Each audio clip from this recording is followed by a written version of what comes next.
This video is going to be a short tour of my hardcore world. In future videos, I plan to show the building process more, but for now, this is just to show what I've already completed. We started off in the little secret room that we ended in the last video, Minecraft, but everything is mini, and we're now in the Nether Hub. The design is obvious. It's just based off of 4 of the nether biomes, and it kind of mimics the mini Minecraft build that I did in the overworld.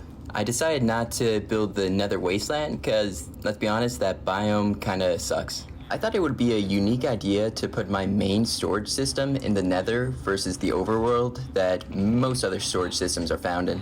So right now we're looking at the Shulker Unloader, and right next to it was just a normal chest where we can unload our items. Then this is the Piglin bartering farm, which automatically spouts out 24 gold ingots to the 24 Piglin, and then they send out the items and it goes into the big storage system.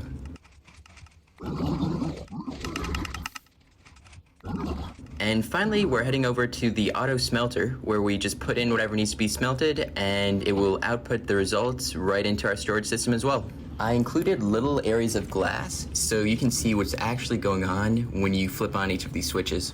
Now, onto the main storage system itself, and this took ages to build. It took 5 ever. So we're gonna hop over all these nerds with their enchanting books, and we're gonna look at the system. You can see how the slime blocks are pushing the items across the ice, and then this just kind of shows how many layers there are to this huge storage system. Going into spectator mode in my test world, you can see item sorters are on all 4 sides for every single layer of the storage. By getting into this view, you can see that the items are always pushed to the very edge, and because honey blocks aren't actually full blocks, the hoppers underneath them can intake the items if they're the correct ones. These top floors of the item storage system are based on color, because I've been designing a lot of things using color palettes, while the bottom layers are more of the essential blocks that I'll be using. This bottom, somewhat hidden layer is for the non-renewable items and some other excess items. For that big empty space on the wall, I had a plan to make a giant map, but of course in the nether you can't make maps. In the comments, please let me know if you have any ideas for what I should put in that big empty space, and also please like and subscribe because this is one of my first videos and I'd really appreciate the help. Now that everything's turned off, we're gonna climb up to the mob switch, which is just at the top of this tower. Eventually, I'll fill in the rest of the nether tower with some other useful things, and especially for this overworld tower, I have an exciting upcoming plan. Oh, and look at this, a quintuple pig spawner.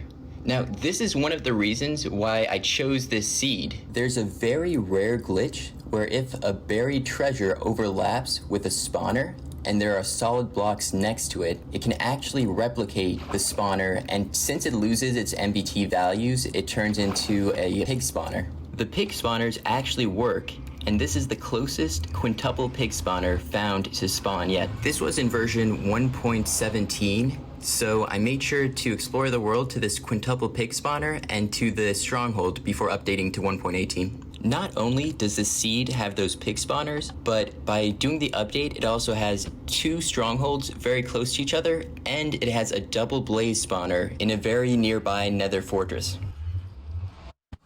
And here's a little mini build I did for the end portal to replicate the end island.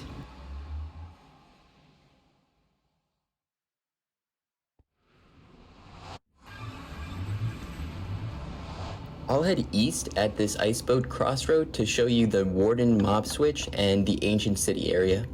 If you're wondering why I'm going into a boat before placing my boat, it's to directly line up the direction that I'm facing. It doesn't matter too much on these short ice roads, but if I were to go onto a really long one, the direction actually does have to be perfect or else you'll go into the edges.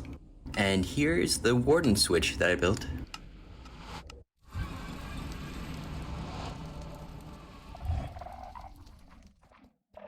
Basically, the sound that the arrows make activate a nearby shrieker, and that shrieker tries to summon a warden, but there's no place for the warden to spawn around that shrieker, so nothing spawns. This activates a global cooldown though, so no other wardens can spawn. So when I'm exploring any other ancient city, I don't need to worry about the shrieker spawning a warden nearby.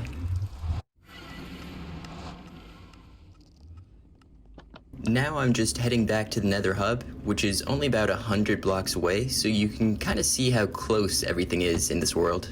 I won't head down this path, but it basically just leads to the world spawn and a whole bunch of farms, as well as a couple of magma cube spawners. And that second path was just to a bastion remnant, so nothing too important. This is that crossroads from before where the entrance to the end portal is underneath, and if we went west from there, it'd be to a stacking raid farm and a couple other farms, but here north, we have the second stronghold with the end portal and an ocean monument. Finally, as we head to our double blaze farm, we're gonna pass a wither skeleton farm and a single blaze farm. Besides the pig spawners, this double blaze spawner is what makes this seed special, and I'll include the seed in the description below. I would really appreciate if you could like and subscribe, as I'm planning to make many more YouTube videos, and the one that I have planned for the immediate future is probably going to be even more exciting than the mini Minecraft one. I'll see you all in the next video, and please click the links to see the mini Minecraft build and a build tutorial.